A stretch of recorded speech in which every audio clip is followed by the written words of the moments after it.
এবার আমরা হাজবেন্ডের দায়িত্ব শুনবো। হাজবেন্ডের প্রথম দায়িত্ব হচ্ছে, হাজবেন্ড হচ্ছে caretaker of the family, in charge, protector. আর রিজালু কাওয়ামুনা আলান নিসা। আল্লাহ বললেন স্বামী হলো তার স্ত্রীর ইনচার্জ, প্রোটেক্টর, স্ত্রীকে সুরক্ষা দিবে, স্ত্রীকে টেক কেয়ার করবে, স্ত্রীর দায়িত্বে থাকবে। এই দাম্পত্য জীবনের দুইজনের সংসারকে, সংসারের মধ্যে স্বামীকে দায়িত্বশীল বানিয়েছে কে? পুরুষ দায়িত্বশীল। পুরুষ কখনো নারীর ক্ষতি করে না, সুপুরুষ নারীর ক্ষতি করে না, ঠিক কিনা? গোটা পুরুষ সমাজ নারী সমাজের সুরক্ষা দিবে। যেগুলো নারীকে একান্তে পেলে রেপ করে, যে ঢাকা বিশ্ববিদ্যালয়ে একটা রেপের ঘটনা ঘটছে না, যে এই বেয়াদবটা এই কাজ করেছে, এটা কি পুরুষ না কুপুরুষ? এটা কি সুপুরুষ না কুপুরুষ? সুপুরুষ নারীর প্রোটেকশন দেয়, নারীর টেক কেয়ার করে, তার ইনচার্জ, তার দায়িত্বশীল। দাম্পত্য জীবনে অর্থনৈতিক যত দায় দায়িত্ব আছে সব আল্লাহ তাআলা পুরুষের কাঁধে দিয়েছে। কার কাঁধে? এই দাম্পত্য লাইফে নারীর কোনো অর্থনৈতিক দায় দায়িত্ব নারীর কাঁধে আল্লাহ দেয় নাই। এজন্য সব অর্থনৈতিক দায়িত্ব পুরুষের ঘাড়ে। 4টা অর্থনৈতিক দায়িত্ব আছে। পুরুষ নারীকে মহারণা দিবে, পুরুষ নারীকে খাবারের ব্যবস্থা করবে, পুরুষ নারীকে পোশাকের ব্যবস্থা করবে, পুরুষ নারীর জন্য রেসিডেন্সিয়াল ব্যবস্থা করবে, ঠিক কিনা? وآتوا النساء صدقاتهن نحلا فإن طبن لكم عن شيء منه نفسا فكلوه هنيئا مريئا। সুবহানাল্লাহ পড়ে। সব স্বামীদেরকে আল্লাহ ডেকে বললেন, ও স্বামীরা শোনো শোনো, বিয়ের পর সাথে সাথে স্ত্রীর কাছে তুমি মোহরানা আদায় করে দাও। মোহর দেয়া নফল নাকি ফরজ? জোরে বলেন। তোমরা কি দাও? সিলটি পুলা মোহরানা দাও? হ্যাঁ, মোহরানা দিতায় নাকি যৌতুক খাইতা? খিতা করতা? হ্যাঁ, কি দিব? মোহরানা দিব। মোহরানা দেয়াকে ফরজ করেছে কে? আল্লাহ। তো মোহর দিতে টাকা লাগে না? এই টাকার দায়িত্ব পুরুষের ঘাড়ে দিছে কে? 2 নাম্বার দায়িত্ব, আলাল মাউলুদি লাহু রিজকুহুন্না ওয়া কিসওয়াতুহুন্না বিল মা'রুফ। স্বামী স্ত্রীর জন্য খাদ্যের ব্যবস্থা করবে, পোশাকের ব্যবস্থা করবে। 3 নাম্বার, ওয়াসকিনুহুন্না মিন হাইসু সাকানতুম মিন ওয়াজদিকুম। নিজের সামর্থ্যের মধ্যে থেকে স্ত্রীর জন্য রেসিডেন্সিয়াল একটা এরিয়ার ব্যবস্থা করে দিবে। সুবহানাল্লাহ। তাহলে অর্থনৈতিক দায়িত্বের মধ্যে 4টা: মোহরানা দেয়া, মিলস খাবারের ব্যবস্থা করা, মানে ফুডিং এন্ড ক্লোথিং, পোশাকের ব্যবস্থা করা, সর্বশেষ রেসিডেন্সিয়াল ব্যবস্থা করা। এই যে অর্থনৈতিক সব দায়িত্ব, খরচ যেখানেই আছে সব দায়িত্বগুলো পুরুষের কাঁধে দিল কে? চিল্লায় বলেন কে? খরচের সবকিছু আল্লাহ তাআলা পুরুষের কাঁধে দিয়েছে। এটা হচ্ছে পুরুষের ফিনান্সিয়াল দায়িত্ব। এবার দাম্পত্য জীবনে পুরুষের নন ফিনান্সিয়াল কিছু দায়িত্ব আল্লাহ তাআলা দিয়েছেন, এগুলো আমরা শুনবো। এবার দাম্পত্য জীবনে নন ফিনান্সিয়াল পুরুষের যে দায়িত্ব আছে সেটা আমরা শুনবো। 1 নাম্বার দায়িত্ব হচ্ছে, স্বামীর উচিত স্ত্রীর সাথে ভালো আচরণ করা। ভালো আচরণ করেন তো আপনারা? জি হয়। এই শুধু উনি করে, বাকিরা খিতা কর্তা, মারামারি কর্তা নেই, খিতা কর্তা। হ্যাঁ, সালাম দিবেন, স্ত্রীকে কি দিবেন? আল্লাহ বললেন, ওয়া আশিরুহুন্না বিল মা'রুফ। স্ত্রীর সাথে কোমল ভাষায়, ভালো শব্দে, ভালো বাক্যে, ভালো কথা বলো। স্ত্রীর সাথে খারাপ আচরণ করো না। স্ত্রীকে দেখলে তুমি মুচকি হাসি দাও। অনেক স্বামী আছে কখনো স্ত্রীকে দেখলে মুচকি হাসি দেয় না, চেহারাটা বাংলা পাসের মতো এরকম করে রাখে। আছে না নাই? দৌলতপুরের লোকের অবশ্য অনেক ভালো, এই যে সবার মুখে হাসি, মুচকি হাসি। হাসেন তো, মুচকি হাসি দেন তো একটা। আওয়াজ করলে মুচকি হাসি হয় নাকি? এটা মুচকি হাসি, দাঁত দেখা যাবে না, সাউন্ড হবে না, শুধু এখানে একটু একটা এক চিলতে হাসির একটা ঝলক পড়বে, এটা বলে মুচকি হাসি। কানা রাসূলুল্লাহ সাল্লাল্লাহু আলাইহি ওয়াসাল্লাম আকসারু তাবাসসুমান। আল্লাহর হাবিব সাল্লাল্লাহু আলাইহি ওয়াসাল্লাম সব সময় মুচকি হাসতেন। অনেকে আছে চেহারা গোমরা করে রাখে, জীবনেও হাসে না, এরকম আছে না নাই? দেখছেন এরকম আছে? এই এলাকায় তো নাই না? আছে। হাসবেন, হাসবেন। মুচকি হাসতে পয়সা লাগে না, পয়সা লাগে? এজন্য হাসবেন। আল্লাহর হাবিব সাল্লাল্লাহু আলাইহি ওয়াসাল্লাম বলেছেন, ফাস্তাউসু বিন নিসাই খায়রা। নারীর সাথে ভালো আচরণ করো। নারীদেরকে বাঁকা পাজরের হাড় দিয়ে তৈরি করা হয়েছে। এ হাড়কে সোজা করতে গেলে ভেঙে যাবে, রেখে দিলে বাঁকাই থেকে যাবে। তো কি করতে হবে? ফাস্তাউসু বিন নিসাই খায়রা, কোমল আচরণ করো। আবার আল্লাহর হাবিব সাল্লাল্লাহু আলাইহি ওয়াসাল্লাম বললেন রিফকাম বিল কাওয়ারিদ, নারীদেরকে কাচের তৈজসপত্র বাসনের সাথে, গ্লাসের সাথে আল্লাহর হাবিব সাল্লাল্লাহু আলাইহি ওয়াসাল্লাম তুলনা করলেন। কাচের তৈজসপত্র, কাচের গ্লাস, কাচের প্লেট যেমনি আস্তে তুলতে হয়, আস্তে রাখতে হয়, নারীদের সাথে এরকম কোমল আচরণ করার আদেশ দিয়েছে কে? কাচের গ্লাস, তৈজসপত্র, জগ কিভাবে রাখেন আপনারা? খুব জোরে এরকম ধপাস করে নাকি? উঠানোর সময় ধপাস করে উঠান? খুব স্মুথলি এটা ধরতে হয়, স্মুথলি এটা রাখতে হয়। তেমনি নারীদের সাথেও স্মুথলি আচরণ করবেন। নারীদেরকে যত আপনি কোমল মোলায়েম ভাষায় কথা বলতে পারবেন, তারা তত আপনার কথা শুনবে। যত সুন্দর সুন্দর কথা, নারীকে, স্ত্রীকে বলবেন তুমি আমার সব, তুমি আমার কৈতরি, তুমি আমার টুনটুনি, তুমি আমার ময়না পাখি, তুমি আমার সোনা পাখি। ওই যে কয় কলিজা, তার মানে প্র্যাকটিস চলে বাসায়। আর কি ডাকেন? ভাবিরে কি ডাকেন বলেন? জান।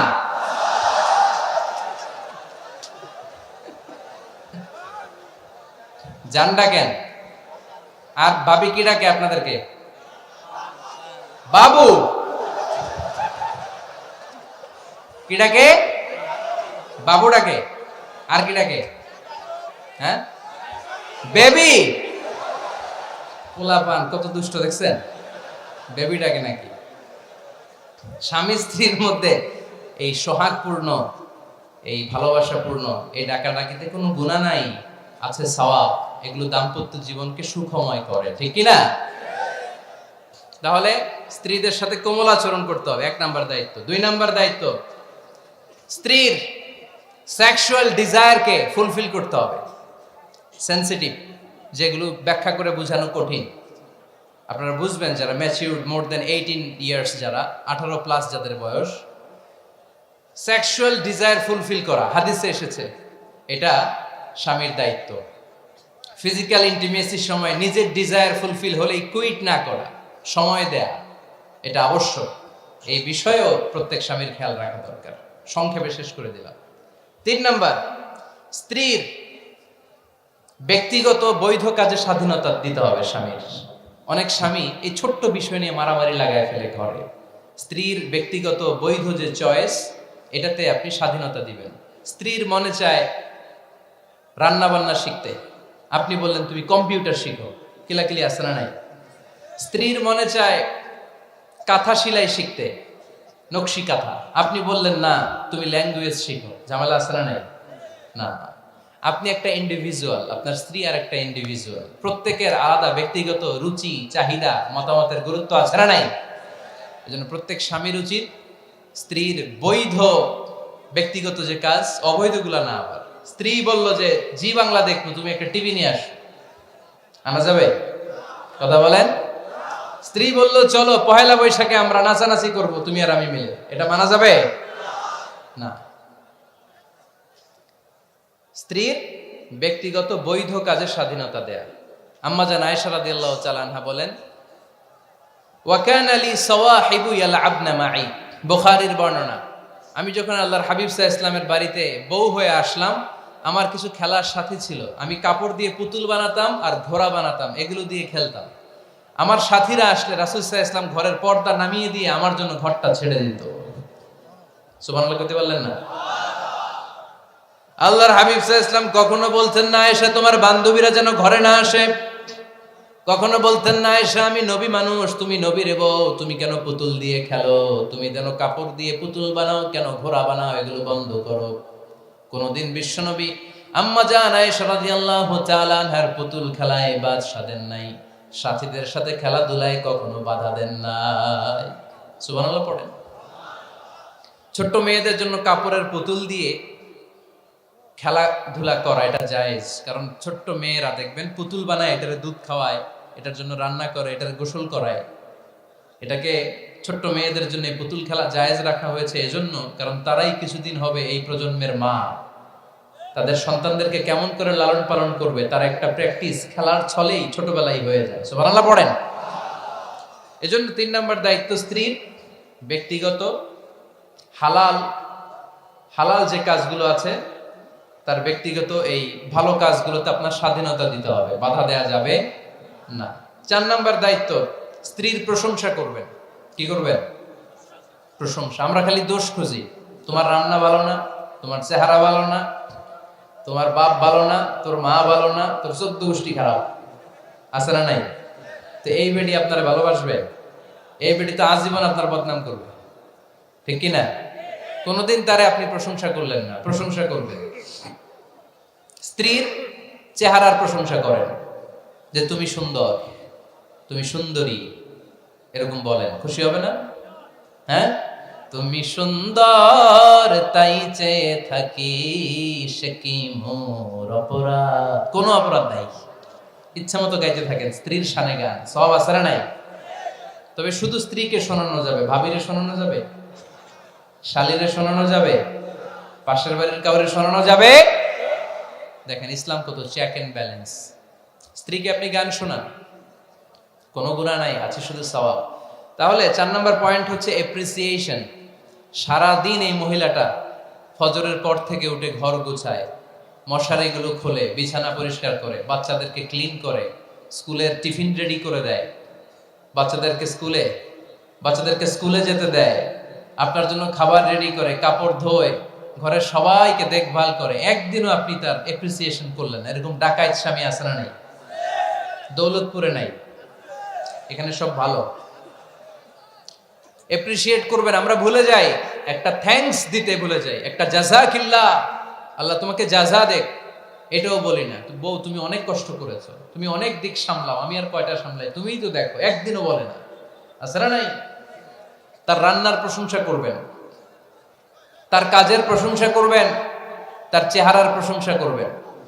এদিকে তাকান, বলবেন তুমি সুন্দরী, তুমি অনন্যা, তুমি সুস্নিগ্ধা, তুমি প্রিয়ংবদা, তুমি সুহাসিনী, তুমি সুকেশিনী, তুমি সুভাষিনী, তুমি অসূর্যম পোষ্যা, মেঘে কালো কেশ, কাজল কালো চুল, হরিণের মতো ডাগর ডাগর দুটি তোমার চোখ। আহা হা হা, যে পোলাপাইন খুশি হয়ে গেছে। আহা হা, ওরা মুখস্থ রাখতেছে, বলবে এগুলা, বিয়ে করে নাই কিন্তু এখনো।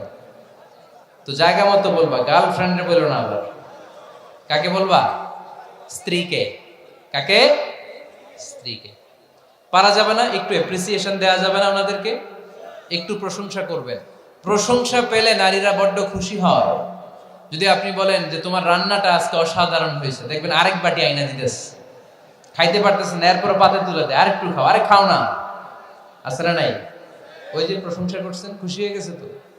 আপনি 10,000 টাকার বান্ডিল দিয়ে আপনার বউকে যত খুশি করতে না পারবেন, রান্না মজা হয়েছে এইটা বলে আপনি অনেক বেশি খুশি করতে পারবেন। আল্লাহর হাবিব সাল্লাল্লাহু আলাইহি ওয়াসাল্লাম কখনো স্ত্রীদের রান্নার বদনাম করেনি। সুবহানাল্লাহ পড়বেন না? আওয়াজ করে পড়েন সুবহানাল্লাহ। আজ থেকে স্ত্রীর সৌন্দর্যের প্রশংসা করবেন, কাজের প্রশংসা করবেন, রান্নার প্রশংসা করবেন, এপ্রিসিয়েশন দিবেন। পারবেন তো? আল্লাহর হাবিব সব সময় স্ত্রীদের প্রশংসা করতেন। সেই বুখারীর বর্ণনা, আল্লাহর হাবিব বলেন, ইন্না ফাদলা আয়েশা আলান নিসা কাফাদলিস সারিদি আলা সাইরিত তাআম। আরব ভূখণ্ডের মধ্যে সব খাবারের উপরে সারিদ খাবার যেমনি সেরা, দুনিয়ার সব নারীদের মধ্যে আমার আয়েশা তেমনি সেরা। সারিদ একটা খাবার আছে। আমি যখন মিশরে পড়তাম আল আজহার ইউনিভার্সিটিতে, আমাদের ইউনিভার্সিটিতে সরকারের পক্ষ থেকে সরকারিভাবে খাবার দেয়া হতো। আমাদের খাবারের খরচ বহন করতেন ওমানের সুলতান কাবুস। এই গত 3-4 দিন আগে ইন্তেকাল করেছেন। নাম শুনছেন আপনারা? প্রায় 40 বছরেরও বেশি মনে হয়, 45 বছর বা 50 বছরের লম্বা সময় উনি ওমানের প্রেসিডেন্ট ছিলেন।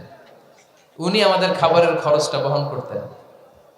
কিছুদিন আগে ইন্তেকাল করেছেন। আমরা ওনার জন্য দোয়া করি, আল্লাহ তাআলা এই সুলতান কাবুসের জীবনের গুনাহগুলো মাফ করে দিন, ওনার সমস্ত খেদমত আল্লাহ কবুল করে নেক। তো আমাদের আল আজহার ইউনিভার্সিটির হোস্টেলে ঈদের দিন একটা খাবার দিত, এটার নাম ছিল সারিদ। রুটি আর গোশত এগুলোকে ম্যাশড করে একটা স্তর বানাতো, এটা কেটে কেটে আমাদেরকে দিত, এটাকে বলে সারিদ। আরব দেশে সবচেয়ে দামি খাবার। আমাদের দেশে যেমনি পোলাও, হ্যাঁ, গরুর রেজালা, রোস্ট, এগুলো খুব উন্নত খাবার ধরা হয়, বিয়েতে সার্ভ করা হয়।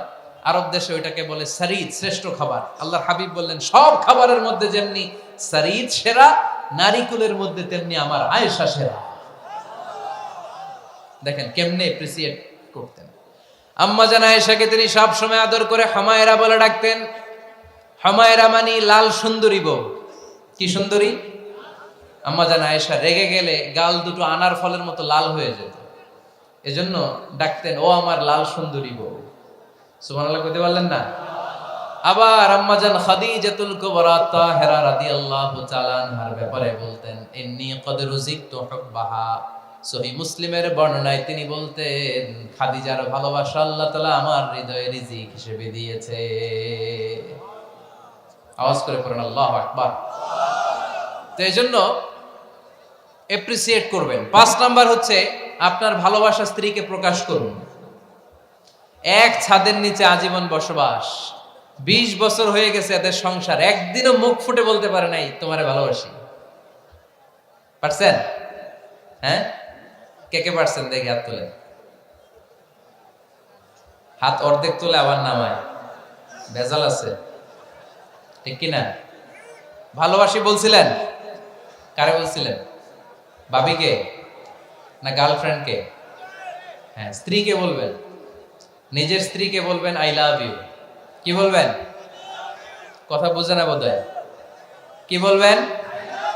সবাই বলেন। কি বলবেন? মুরব্বী একজনও কয় না। তো এতদিন কইছি না, অহনো কম না। বলবেন, ভালোবাসা প্রকাশ করবেন। স্ত্রীরা এটা খুব চায়, স্বামীর পক্ষ থেকে এই খুনসুটিগুলো খুব পছন্দ করে। আপনি আজকে যে বলেন, দেখবেন ফ্যামিলির সুখ বাড়তে শুরু করছে। সুনানে তিরমিজির বর্ণনা দেখেন, বিশ্বনবী যে আই লাভ ইউ বলতো তার দলিল শুনেন। সাহাবারা জিজ্ঞেস করলেন ইয়া রাসূলুল্লাহ মান আহাব্বুন নাস ইলাইক, ও নবী কারে সবচেয়ে বেশি ভালোবাসেন? Who do you love the most? নবী কাকে সবচেয়ে বেশি লাভ করেন আপনি? সাহাবারা প্রশ্ন করলেন ইয়া রাসূলুল্লাহ কাকে লাভ করেন বেশি? আল্লাহর হাবিব সাল্লাল্লাহু আলাইহি ওয়াসাল্লাম বললেন আয়েশা, আয়েশা রে। সুবহানাল্লাহ কইবেন না? সাহাবারা বললেন ওমিনার রিজাল, পুরুষদের মধ্যে কারে বেশি পছন্দ করেন? বিশ্বনবী বললেন আবুহা, আয়েশার বাবা রে। সাইয়েদনা আয়েশা রাদিয়াল্লাহু তাআলা আনহার বাবার নাম কি? আবু বকর। কি নাম? আবু বকর। আল্লাহর হাবিব সাল্লাল্লাহু আলাইহি ওয়াসাল্লাম বললেন সবচেয়ে বেশি লাভ করি আয়েশাকে। সাহাবারা বললেন ওমিনার রিজাল, পুরুষদের মধ্যে কারে বেশি লাভ করেন? আল্লাহর হাবিব সাল্লাল্লাহু আলাইহি ওয়াসাল্লাম বললেন আয়েশার বাবা রে। সুবহানাল্লাহ পড়েন। আম্মা জান আয়েশাকে বিশ্বনবী এত ভালোবাসতেন। আম্মা জান আয়েশা পেয়ালার যেইখানে ঠোঁট লাগিয়ে দুধ পান করতেন, বিশ্বনবী পেয়ালার ওই জায়গাটা খুঁজে খুঁজে ওই জায়গায় ঠোঁট লাগিয়ে দুধ পান করতেন। আম্মা জান আয়েশা রাদিয়াল্লাহু তাআলা না গোশত খেয়ে হাড্ডি চষে হাড্ডিটা রেখে দিলে বিশ্বনবী আম্মা জান আয়েশার চষা হাড্ডিটা মুখে নিয়ে আবার চষতে শুরু করে দিতেন। পড়েন সুবহানাল্লাহ। দুইজন একসাথে এক বালতি থেকে পানি নিয়ে গোসল করতেন। পড়েন আল্লাহু আকবার। তাহলে এভাবে ভালোবাসা প্রকাশ করতে পারবেন তো? 6 নাম্বার স্বামীর দায়িত্ব হচ্ছে গৃহস্থলী ছোটখাটো যে কাজ আছে এই কাজগুলোতে হেল্প করা। আল্লাহর হাবিব সাল্লাল্লাহু আলাইহি সাল্লাম ঘরের কাজে সাহায্য করতেন। আপনারা ঘরের কাজে সাহায্য করেন তো? আম্মা জান আয়েশা বলেন বিশ্বনবী নিজ হাতে জুতা সেলাই করেছেন, নিজ হাতে জামা সেলাই করেছেন। মুসনাদে আহমদ ইবনে হাম্বলের বর্ণনা, আল্লাহর রাসূল সাল্লাল্লাহু আলাইহি ওয়াসাল্লাম দুধ খেতে মন চাইলে নিজ হাতে ছাগলের দুধ দহন করেছেন। সুবহানাল্লাহ। নিজে আটার খামির বানাতেন, আম্মা জান আয়েশা চুলায় সেকা দিতেন। আবার আম্মা জান আয়েশা রাদিয়াল্লাহু তাআলা আনহা আটার খামির বানাতেন, বিশ্বনবী এটা চুলায় সেকা দিতেন। সুবহানাল্লাহ পড়েন। দুধ খেতে চাইলে নিজ হাতে বিশ্বনবী ছাগির ওলান থেকে দুধ দহন করে আম্মা জান আয়েশার কাছে এনে দিয়ে দিতেন। সুবহানাল্লাহ পড়েন। তাহলে ঘরের কাজে সহায়তা করবেন, ঘরের কাজে সহায়তা। 7 নাম্বার হালাল এন্টারটেইনমেন্ট, হালাল বিনোদন, এটা ইসলাম জায়েজ রেখেছে। অনেকে আমরা বিনোদনটাকে হারাম মনে করি, এরকম আছে না নাই? হ্যাঁ, বিনোদন দুই ধরনের, একটা হারাম এন্টারটেইনমেন্ট আর একটা হচ্ছে হালাল এন্টারটেইনমেন্ট। আম্মা জান আয়েশা রাদিয়াল্লাহু তাআলা আনহাকে নিয়ে মরুভূমিতে দৌড়াদৌড়ি করতেন। ভাবির সাথে দৌড়াদৌড়ি করছেন কারা কারা? দেখি হাত তোলেন। হ্যাঁ, দৌড়াদৌড়ি করছেন? কোথায়? যৌতুকের লাগে হেতিরে দৌড়াইছেন? হেতি বাসাল্লাই দিছে দৌড়, এই দৌড়াদৌড়ি না। আম্মা জান আয়েশা রাদিয়াল্লাহু তাআলা আনহার সাথে বিশ্বনবী মরুভূমিতে দৌড়াদৌড়ি করেছেন। বলেছেন, আয়েশা দেখো কে কার আগে ওই খেজুর বাগান ধরতে পারে, তুমি আগে না আমি আগে। একবার বিশ্বনবী জিতলেন, তার 7 বছর পরে প্রথমে আম্মা জান আয়েশা রাদিয়াল্লাহু তাআলা আনহা ওই দৌড়ে জিতলেন। তার 7 বছর পরে বিশ্বনবী জিতে আম্মা জান আয়েশাকে হারায় দিলেন। পড়েন সুবহানাল্লাহ। ঈদের দিন আম্মা জান আয়েশাকে হাবাসী সাহাবাদের তীর আর বল্লম দিয়ে যে খেলা চলতে এই খেলা দেখাতেন। সুবহানাল্লাহ পড়েন। বিশ্বনবী খেলা দেখাতেন আম্মা জান আয়েশাকে। এই হচ্ছে স্বামীর দায়িত্ব। হালাল এন্টারটেইনমেন্ট আপনি করতে পারবেন। বসেন, দোয়া করে দিচ্ছি, বসেন। বুঝতে পারছি অনেক আগে আসছেন আপনারা। বসেন, বসে যান, এখনই দোয়া হচ্ছে। বসেন বসেন বসেন বসেন, এখনই দোয়া করব। বসে যান, বসে যান। বউকা মাদ্রাসার বিল্ডিং এর কন্ট্রাক্টরের জন্য দোয়া চেয়েছেন, আমরা দোয়া করি আল্লাহ কবুল করুন। আমার ছেলে মেয়ের বিয়ের বয়স হয়ে গেল, পরিবারে বিয়ের কথা বলতে পারি না, লজ্জায়। আহারে কি কষ্ট। মনে করি পরে করে, এটা বললে তারা বলবে এখনো বয়স হয় নাই বিয়ের, পরিবার থেকে বিয়ের কথা চিন্তা করে না। এ ব্যাপারে কিছু বলুন। কিছু বললাম। এই সমস্যা পুরো বাংলাদেশের। ছেলে মেয়েদেরকে সময় মতো বিয়ে দেয় না। ইউটিউবে এই নিয়ে আমার কথাবার্তা পাবেন, শুনে নিয়ে। ছেলের বাবা মেয়ের বাবাদেরকে বলি, ছেলে মেয়েরা উপযুক্ত হলে বিয়ে দিয়ে দেন। বিয়ে না দিলে যৌবনের তাড়নায় যত পাপ করবে, এই পাপগুলো মা বাবার কাঁধেও আছড়া নেই। আচ্ছা, 8 নাম্বার স্বামীর দায়িত্ব হচ্ছে, স্বামীর দায়িত্ব বলেই এখন দোয়া। স্ত্রীর মতামতের গুরুত্ব দিবেন। অনেক স্বামী আছে বাজার করতে গেলে নিজের যেটা মন চায় ওইটাই কিনে, আছড়া নেই। নিজে গরু খাবে, খাসি খাবে, খালি ওইটাই কিনে। আপনার বউ হয়তো পছন্দ করে আচার, পছন্দ করে জলপাই, আমরা এগুলো আনে না, আছড়া নেই। খোঁজ খবর নিবে। অনেকে ফ্ল্যাট কিনতে মনে চায়, হুট করে কিনে ফেলে না। ভাবিরে জিজ্ঞেস করবেন কোন দিকে কিনলে ভালো হয়, ওয়াশরুমটা কোন দিকে দিতে হবে, কিচেনটা কোন দিকে দিলে সুবিধা, জানালাগুলো কোথায় দিলে সুবিধা, এগুলো সব ডিসাইড করে নেবেন। এই কারণেই দাম্পত্য জীবনে সুখ নেই। 9 নাম্বার, একসাথে সময় কাটাবেন। 6 মাসের বেশি কোনো লোক তার স্ত্রীর অনুমতি ছাড়া বাইরে যে প্রবাস জীবন কাটাতে পারবে না। এদেশের অনেক লোক প্রবাসে সময় কাটায়। 6 মাসের বেশি স্ত্রীকে রেখে দিয়ে কোনো হাজবেন্ড বিদেশে থাকতে পারবে না। সিলেটিরা লন্ডনে থাকে, 6 মাস পরেই আসতে হবে, ঠিক কিনা? সর্বশেষ কথা হচ্ছে, স্ত্রীর জন্য দোয়া করবেন। স্বামীর পক্ষ থেকে স্ত্রীর জন্য দোয়া, এটার গুরুত্ব আছে না নাই? বিশ্বনবী তার স্ত্রীর জন্য দোয়া করতেন। স্ত্রীর জন্য দোয়া করবেন, রব্বানা হাব লানা মিন আজওয়াজিনা ওয়া যুররিয়াতিনা কুররাতা আ'য়ুন ওয়াজআলনা লিল মুত্তাকিনা ইমামা। ও আল্লাহ, আমার স্ত্রীদেরকে, আমার সন্তানদেরকে আমার চক্ষু শীতলকারী বানিয়ে দেন। পড়েন আমিন। আল্লাহ আমার স্ত্রীকে এমন বানান, স্ত্রীকে দেখলেই যেন আমার হৃদয়টা প্রশান্ত হয়, আমার চোখ যেন জুড়িয়ে যায়। এই 10টা দায়িত্ব স্বামীর সুখী দাম্পত্য জীবনের জন্য। স্ত্রীর দায়িত্ব আজকে বলার সুযোগ হলো না, অন্য কোথাও অন্য কোনো মাহফিলে এই বিষয় নিয়ে আলোচনা করব, যে একটা সুখী দাম্পত্য জীবনের জন্য স্ত্রীকে আল্লাহ কি দায়িত্ব দিয়েছে।